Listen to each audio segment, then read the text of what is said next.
Live from Fargo and serving you on TV, online, and on the go. This is Valley News Live at 10. Tonight, someone in the Red River Valley could be $1.6 billion richer surrounding an incredible Mega Millions lottery drawing. Despite the terrible odds, 1 in 302.5 million, for those of you keeping score at home, someone will eventually match all 6 numbers and win the Mega Millions jackpot. Okay, so get your tickets ready. We will be bringing you the winning numbers later in this news segment in just a couple of minutes. A Fargo mother has been charged with child neglect. Police say they found Marianne Jasinski and her 2 children in a home with no running water, broken glass, and a number of other safety issues. Valley News Team's Katie Opperly has been following this case and has more. A mother of 2 now sits in jail for a felony charge of child neglect. Officers were asked to check on a 6-year-old child under the care of Marianne Jasinski and Brandon Starnes after they hadn't been to school in 3 days. Police were able to get in contact with Jasinski, and in a text message conversation, she told police she was out of town and her children were in Minot. But after checking Minot records with no mention of the children, police proceeded to the rental home on 10th Avenue South. The doors were barricaded when police arrived. She'd screwed a 2x4 on this carpet, through the hardwood floor underneath. And then she had the door closed and she had a 2x4 from there to here. Sabo said police had to enter through a basement window. Jasinski was then found hiding in a closet, and her 2 children were found huddled under blankets upstairs, police say. It's reported there was no running water in the home. I know they had their water shut off for non-payment. There was also a broken glass window in the upstairs bedroom, and Jasinski told police she didn't know when the children had eaten last. Jasinski was taken into custody and now resides in the Cass County Jail. In Fargo, Katie Opperly, Valley News Live.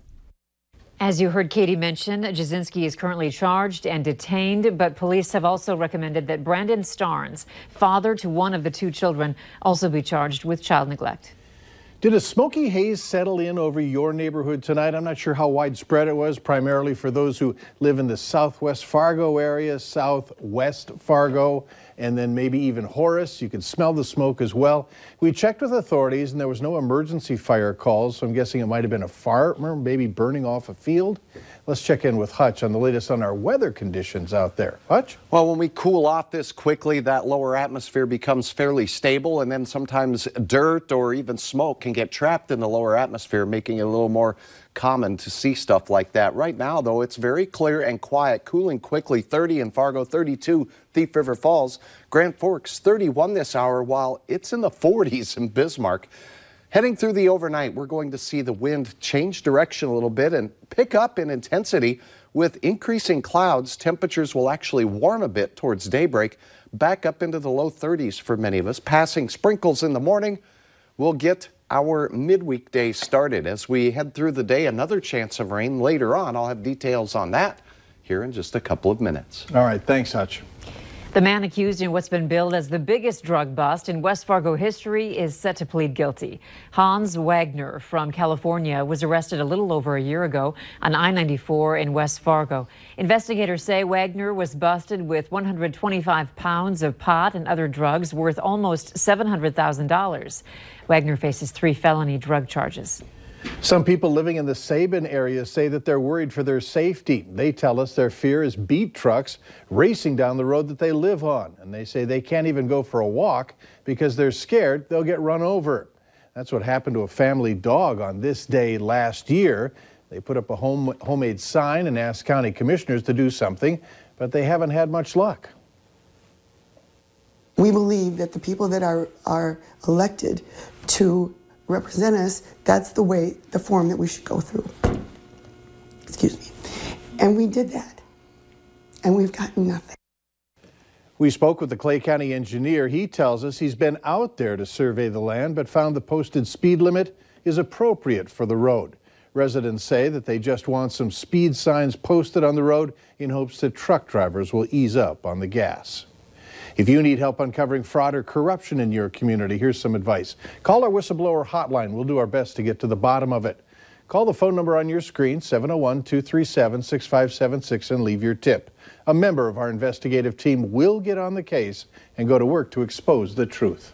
A warning tonight from the Fargo Police Department not to be taken in by an SAT scam. And those who might want to be on high alert, parents with high school students preparing for college. Police say the scammers claim to be from the College Board and the organization responsible for the PSAT and SAT tests. The scammers apparently call or email you asking for credit card numbers so they can send PSAT prep materials that the student has supposedly requested. The scammers ask for the student's name, address, and phone number.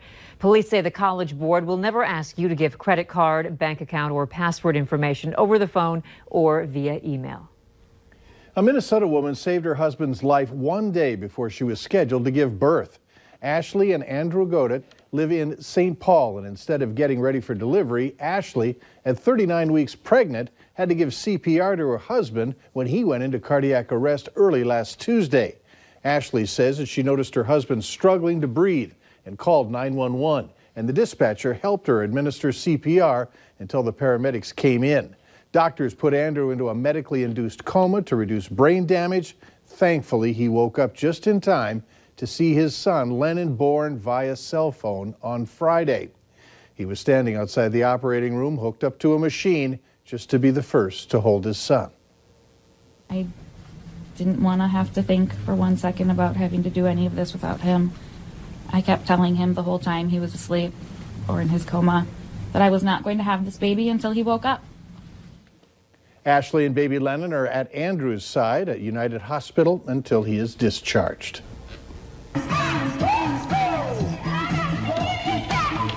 Children at Horace Elementary School were having a good time dancing to the beat of Sebab earlier this evening. Sebab is a program for kids that encourages physical, emotional, and social development.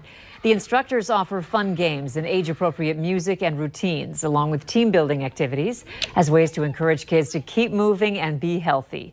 One mother we talked with says this has been the ideal program for her daughter.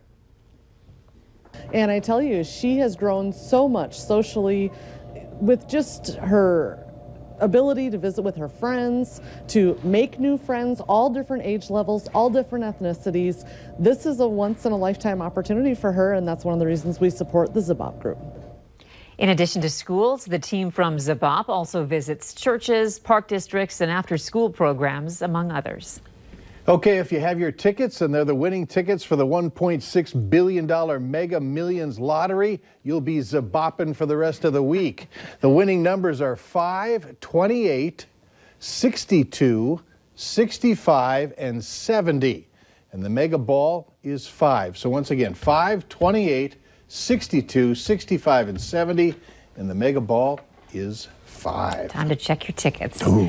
Later on Valley News Live at 10, a family and a university are grieving the loss of a student athlete killed by her ex-boyfriend. Clear and cooling rapidly this evening across the valley. Clouds and a few showers to the west will push our way as we go through the overnight hours. Your hour-by-hour forecast is straight ahead.